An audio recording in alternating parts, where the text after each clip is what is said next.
Hello friends, welcome to Vadipatti அம்மா சமையல். இன்றைக்கி நம்ம கிச்சனில் பார்க்க போகிற ஸ்பெஷல் ரெசிபி நல்லா நேந்திரங்காய் சிப்ஸு மாதிரி இருக்குங்க. இந்த சிப்ஸு நீங்கள் மிஸ் பண்ணிடாதீங்க. வாங்க பார்க்கலாம் அது என்னன்னு. அதுக்கு முன்னாடி இன்றைய பிறந்தநாள் மற்றும் திருமண நாள் காணும் அனைவருக்கும் வாடிப்பட்டி அம்மாவின் இனிய நல் வாழ்த்துக்கள். ஸ்கிப் பண்ணாமல் பாருங்கள் ஃப்ரெண்ட்ஸ். பிடிச்சிருந்தா ஒரு ஹைப்பும் ஒரு லைக்கும் போடுங்க. வாங்க இப்போ வீடியோக்குள்ளே போகலாம். இப்போ நான் தாமரைத்தண்டை நறுக்கி வச்சுருக்கேன். ஏற்கனவே 2 வீடியோ போட்டிருக்கேன். அது எப்படி இருக்கும், எப்படி நறுக்கிறதுன்னு போய் பாருங்கள். இப்போ அதை ஒரு கடாயில் தண்ணி ஊற்றி மஞ்சத்தூள் கொஞ்சம் போட்டு வேக வச்சிடலாம். ஒரு 10 நிமிஷம் வேகட்டும். கொஞ்சம் உப்பும் போட்டுக்கலாம். போட்டுட்டு நல்லா கொதித்து வேகட்டும். அப்போத்தே நல்லாயிருக்கும். இப்போ ஒரு 10 நிமிஷம் ஆயிடுச்சு பாருங்கள். இப்போ இதை நம்ம வடிகட்டி எடுத்துக்கலாங்க, தண்ணி இல்லாமல். இப்போ ஒரு வடிகட்டியில் வச்சு வடித்து விட்டுருவோம். இப்போ நல்லா தண்ணியெல்லாம் இல்லை. அதை ஒரு பாத்திரத்துக்கு மாற்றிக்கலாம். மாற்றிட்டு இதுக்கு வறுவல் பவுட்ரு, இந்த பவுட்ரு என்னோடய மருமக வாங்கிட்டு வந்தாங்க சென்னையிலேருந்து. நம்ம எதுவுமே சேர்க்க வேணாம். இதில்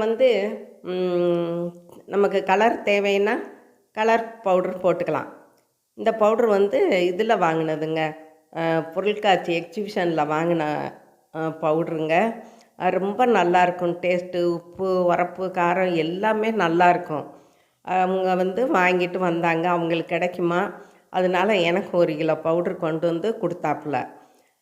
நான் கலர் பொடி போடலை. கலர் பொடி போட்டால் நல்லா ரெட் கலரில் இருக்கும், தேவையில்லை அப்படின்ட்டு சும்மா வெறும் பவுடரை மட்டும் போட்டு ஒரு 10 நிமிஷம் ஊற வச்சுட்டு நம்ம இப்போ இந்த கடாயில் எண்ணெய் வச்சு அதில் ஒன்றா எடுத்து கிள்ளி போட்டுக்கலாம்.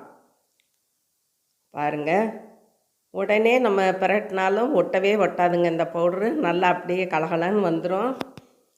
நல்லா பொறுமையாக கொஞ்சம் ஸ்லோவில் வச்சு, அதாவது மீடியமாக அடுப்பை வச்சுக்கலாம். ரொம்பையும் ஹை வேணாம், ரொம்பையும் ஸ்லோ வேணாம். வச்சுட்டு நம்ம வறுத்துக்கலாம். இந்த பவுட்ரு சிக்கனு எல்லாத்துக்குமே, சேனக்கிழங்கு, வாழைக்காய் வறுவல் எல்லாத்துக்குமே போடலாங்க. சிக்கன் 65க்கு ரொம்ப ரொம்ப டேஸ்ட்டாக இருக்கும். அது மாதிரி நான் லாலிபாப்பு எல்லாத்துக்குமே இந்த பவுடரைத்தான் இப்போ போடுறது. அட்டகாசமாக இருக்குங்க. நான் அமெரிக்காவுக்கு கூட இந்த பவுடரை கொண்டு போயிருக்கேன். நல்லாயிருக்கும். பாருங்கள், இப்போ நல்லா செவக்க வெந்துக்கிட்டு இருக்குது. நல்லா அந்த சவுண்டு கேட்கும் நமக்கு. அந்த டயத்தில் நம்ம எடுத்துடலாம். இப்போ எடுத்தாச்சு. இன்னும் கொஞ்சம் இருக்குது, அதையும் நம்ம போட்டு வறுத்துக்குருவோங்க. இந்த மாதிரி நீங்கள் தாமரைத்தண்டு கிடச்சா சிப்ஸு வாங்கி செஞ்சு வீட்டில் குழந்தைகளுக்கு கொடுங்க. நல்லாயிருக்கும். சாப்பிட்டாங்கன்னா திருப்பி திருப்பி கேட்பாங்க. காலியாயிரும் உடனே. நேந்திரங்காய் சிப்ஸ் மாதிரியே இருக்குங்க டேஸ்ட்டு. நல்லா மொறுன்னு இருக்கும். அதுலேயும் மாவு மாதிரி இருக்கும். நல்லாயிருக்கும். பாருங்கள், இப்போ நல்லா வெந்துக்கிட்டு இருக்குது. அப்படியே பிரட்டி விட்டுறலாங்க. நான் கூட வருமா என்னான்னு நினச்சேன். ஆனால் நல்லா டேஸ்ட்டாக வந்துச்சு. இதெல்லாம் என்னோடய முயற்சி தான், நானாக போட்டேன். பாருங்கள், இப்போ நல்லா வெந்துருச்சு. நமக்கு தெரியும் அந்த சவுண்டு கலகலன்னு வந்தது. எண்ணெயெல்லாம் அடங்கி போச்சு இல்லையா. இந்த ஸ்டேஜில் நம்ம எடுத்துட்டு திருப்பி ஒரு இதாக போடும்போது நம்ம வறுத்ததையும் சேர்த்து போட்டுடலாம். போட்டுட்டு மொத்தமாக ஒரு 2 நிமிஷம் இருக்கட்டும் அடுப்பில். நல்லா மீடியம் சைஸ்க்கே வச்சு நம்ம எல்லாத்தையுமே வறுத்து எடுத்துக்கிடுவோங்க. அவ்வளோதாங்க, நம்மளோட தாமரைத்தண்டு சிப்ஸு சும்மா ஜம்முன்னு நேத்திரங்காய் சிப்ஸு மாதிரி அட்டகாசமாக இருக்குங்க. மிஸ் பண்ணிடாதீங்க.